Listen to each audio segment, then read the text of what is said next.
And how, if, well, I'm from Norway, and the big discourse in Norway is having the best method. So it's the competition of the best methods to meet persons. And I wonder what changes in the professional identities when we move from the competition of methods into the process of relating. So when you were talking, Jacob, I was reminded of there's an African saying who says that the dancer look crazy for everyone who don't hear the music. So you always have to see people in context or relate to them in context and their life scripts, life stories, and so forth.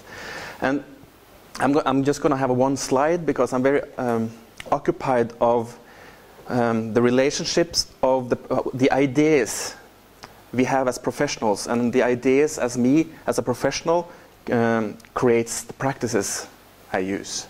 And I wonder what kind of dominant professional identities do we use as the main dominant discourse of comparing me with when I'm going to be a professional. For example, building on what Ken started on the first day about where does the helper and the receiver come from, the discourse of that, into something else. So we have been collaborating with a professor in Yale, Larry Davidson, for some years, and he's talking much from the perspectives that a lot of people who have struggled with mental health issues has been objectified, or what do you say in English? We've been an object, and you're a thing. You're not a human being, and it's so interesting to see what happens. That we have to go back to where human beings meeting human beings. So he has looked to the racist literature and used some of these terms like microaggressions and micro affirmations. I'm going to just walk you through it a little bit, because he sees professionals as one sense. How can professionals create conditions where people can relearn to be a person, because you have been an object for so long? And the other one is, how can we as professionals relearn to be a person, but in the process of relating? So he has written so many interesting stuff. He has one article, for example, which is called "Life is not an outcome. How do you measure life?" And another one is on what happened with civil rights when we're looking at human rights. So what he is looking at, first and foremost, we are human beings. And if we want to relearn how to be a person or in relationship by the process of relating, and when I think about process of relating, it's not about communication skills, it's something else. And also as a response to Carsten's ideas, when you were challenging the idea of resistance to change, how can we look at resistance to change as responses, that people have more to say on the matter and so forth in the context?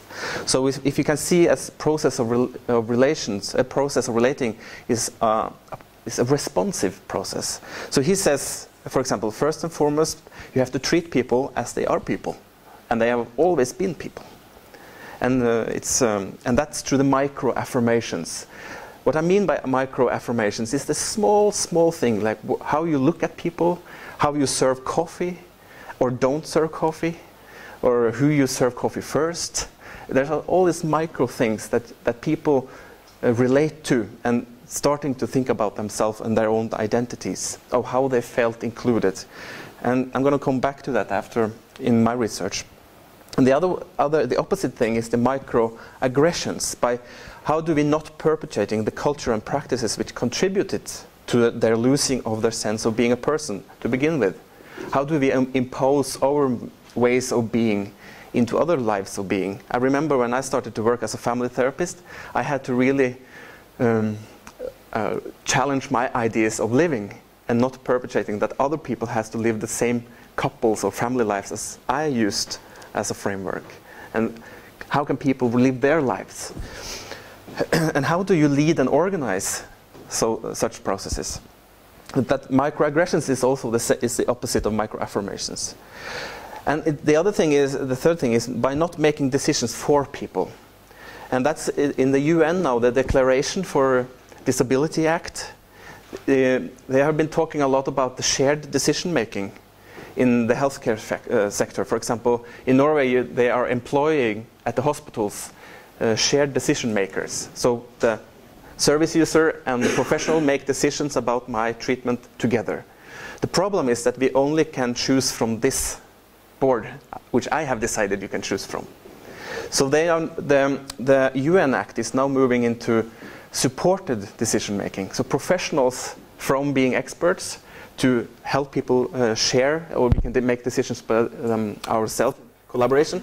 Now we are going to do supported decision making. And what does that affect my idea of being a professional when I have been trained to help? And if I don't help you, I'm failing as a professional. So supported decision making is to actually think that people can make choices. And how can I create conditions so people can actually do those choices? And it's important then to ask them. So, for example, we have interviewed young people from the age of 18 to 28 who struggles with co-occurring mental health and substance abuse problems in one municipality in Norway. And the first thing they say is, don't fix me and don't judge me. Which is a very important message to us as professionals and their experience of how professionals do their problems. So I'm just curious, how does this relate to the changes of my identity as a professional, when I think that my identity, or how I compare my identity to what is the correct practitioner, and the correct practitioner or the correct professional has some dominant stories, and how do they organize my way of working? Yeah. And just you talking about that, I'm reminded of an example that I was in with a group of family therapists, family workers, and they're in the process of wanting to create multiple family therapy settings in a municipality. And we had a very good conversation on actually a chapter you wrote in Reality and Relation. I don't know what's the English title, but Virkelighed og relationer. It's down there, one of Ken's books, where he's talking about how the whole family therapy and psychology has been created in a deficit discourse. And what does that do to the identity of the people working, that we have come to understand ourselves through human deficits. We are the ones that deals with the human deficits. But that is not just something we do out here. That is also an identity that we integrate in the way in which we come to understand ourselves, with certain rights and commitments and obligations, but certainly also with an identity of sustaining, that needs to be sustained in order for it to continually be meaningful. And what is happening is, and what we learned from that, was that they actively position people as people with problems so that they could become successful in doing family work.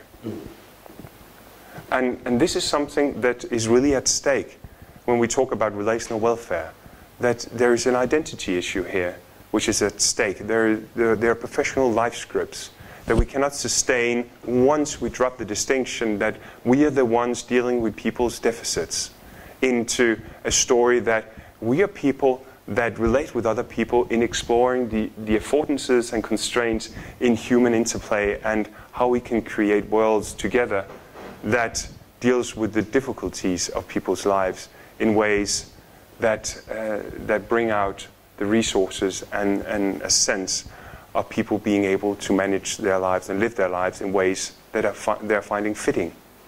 The first thing I would like to address before I say about this example is that we also find in our research and some research in England that how do professionals who experience what really works in relationships with people, but they are not allowed to do it because of the dominant discourses of documentation systems, policies, and so forth.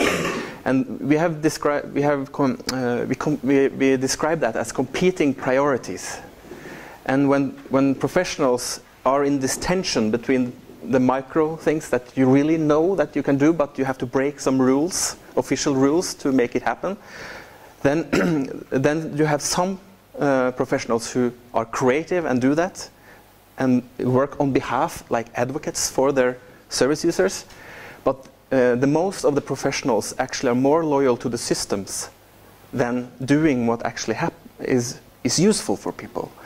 And we also see that there's a lot of people or professionals who get burned out, not for working with complex lives, but working with the complex systems, because they have to work against their own values of how they see human beings. So we see this in our research in Norway, but also there's a very nice article called Competing Priorities from England, which is very interesting, who addresses this. So what we have tried to do then in a municipality in Norway is that we have started to have public meetings. So we have public meetings every month. We have done this for almost 2 years. And the idea is, first, how can these public meetings help to generate a more generous municipality for people who struggle with different life issues? And the other thing is, how can these public meetings help to change the system? So we call it, it's based on some models in the UK called Recovery College, but we didn't want to have the metaphor of college, because then you're a student and a teacher and everything again. So we have called it recovery communities or recovery workshops. So it's a place where people can come. It's professionals, politicians, leaders, the citizens can come. And what has been an interesting observation is that the professionals have to take off their identity badges where they work, so we can meet on more equal grounds. And here they have created some different, we just started with a bottom-up approach. Okay, what should we do to make this municipality a more generous society? So they created sort of groups. One group is a music group, another group is a friend group, where they experienced that they were, when they struggled, they isolated themselves. So they have created a friend group on Facebook and text messages and so forth, so they can partner up, have walks, play quiz, they are going to knitting cafes, so many different things, or they can play sports. That's a friends group, so it's creating relationships between the citizens, but it's not organized by the professionals or the services.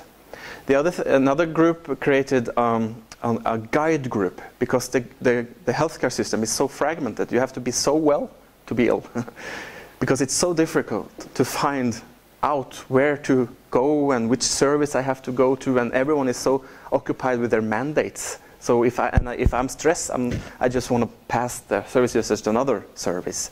So they created a guide of everything you can do the first meeting when you meet a service. Remember, you can have a partner with you. This is the website, and you can download it online. So and it was the practitioners, service users, family members who created that together. And the other thing was that the biggest request they wanted for the municipality was to create good meeting places. So because there's so many good meeting places in this municipality, but no one knows where they are. So they created a guide of all the nice cafes, the sports, the activities, the relationships that you can have, and so forth, which you also can download on website, where you can go and what kind of cafes you can go without having a dress or a suit, everything. So that's another group. But the important thing is what happens with the professionals, because they create new stories of helping. Instead of, because what we did in the beginning was that we found out that none of these, what we call service users, talked about treatment as helpful for their recovery process. Everyone was talking about meaningful everyday life, and they were talking about re-establishing good relationships, and talking about focusing on strength and future orientation. None of them were talking about treatments and services. But when they were talking about barriers to treatment, barriers to recovery, they talked about that the treatment wasn't tailored, and it was very, very hard to navigate in the healthcare, the fragmented systems. So you needed professionals that could walk alongside you to be navigators in the system. That was the biggest barrier for their living in the society. So what we did was, this is a research project. So they have now created something new. It's an action research, so they created something called cafes. Because what we realized that it's about 20 to 70 people meeting every month.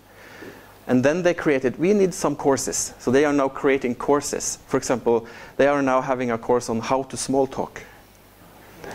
And that's a course where practitioners, service users, and family members, they create the course together and then they have the course. So they are left this idea of psychoeducation, where experts come and educate. They create the course and then they do the course together.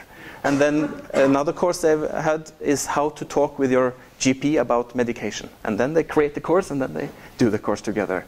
So it's so interesting to see how they are doing their job, not from an expert perspective, but from a citizen perspective. And then the citizens can take use of the services instead of we have to pick and choose who's going to have the service and not. And you have to apply for a service and it takes 8 weeks until you apply till you get the service and so forth. It's very interesting to see. So what happens now is that some of these citizens who have lived experience with mental health and problems, for example, they write chronicles in the newspapers of how it is to live in this municipality and so forth. It's creating activity. So it's very interesting to see what happens when people join and you leave this idea of helping and receiving, but co-creating.